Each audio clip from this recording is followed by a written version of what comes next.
I never thought one quiet evening could dismantle 7 years of marriage so effortlessly. No shouting, no slamming doors, just quiet unraveling. Sometimes what destroys you isn't rage. It's the slow, suffocating ache of being diminished in front of others while the person you love pretends not to notice. When Lauren brought up the reunion, I didn't think much of it. Just old college friends catching up, she said.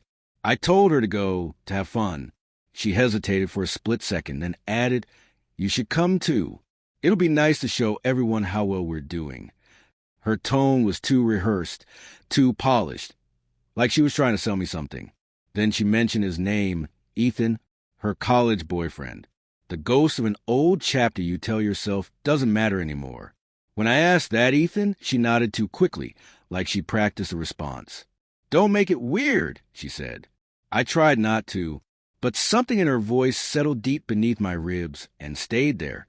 A few days before the party, I heard her laughing on the phone. Soft, warm laughter I hadn't heard in months.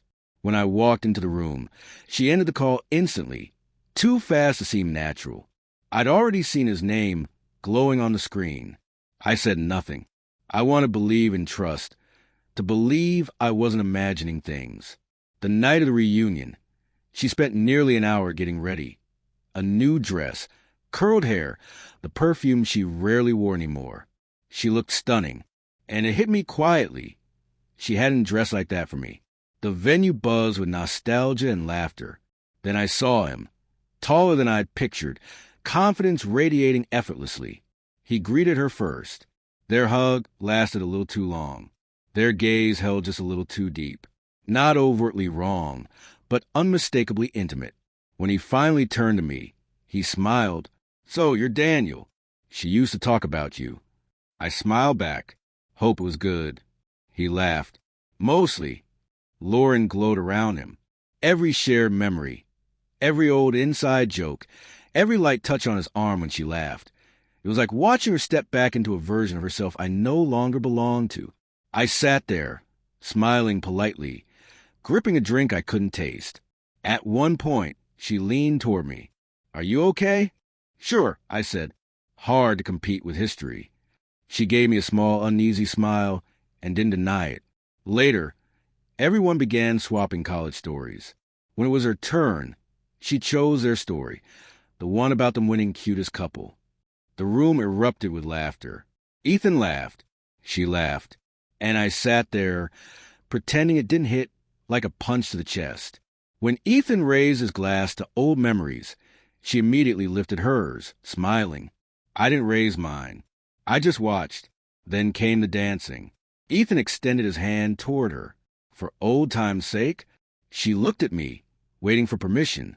Every instinct screamed no, but I nodded. "It's fine. Go ahead." They danced slowly, closely. Her arms draped over his shoulders, his hands resting on her waist. She looked happy, not nostalgic, but like she'd stepped back into something she'd missed. I remembered her face on our wedding day, the way she looked at me like I was her whole world. Tonight, she didn't look at me at all. When the song ended, she came back flushed, smiling. "You're not upset, right?" "No," I said, though something inside me had already cracked. The drive home was silent. She scrolled through her phone. I stared out the window. Finally, she broke the silence. "You were acting weird.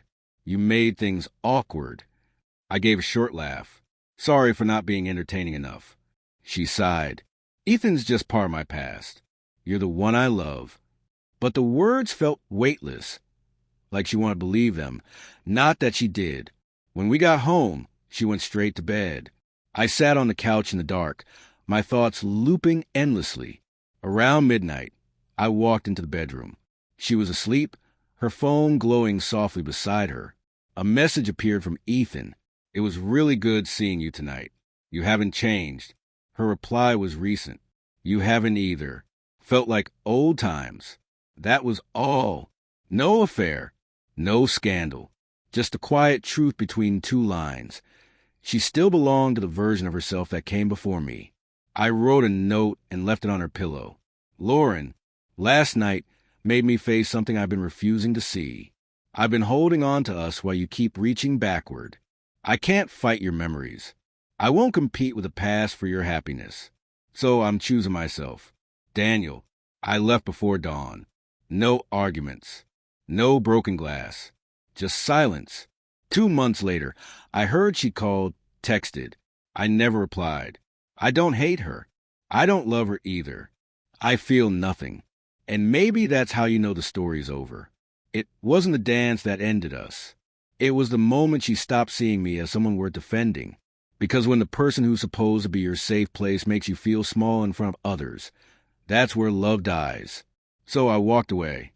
Not because I stopped caring, but because I finally remembered that I should care about myself.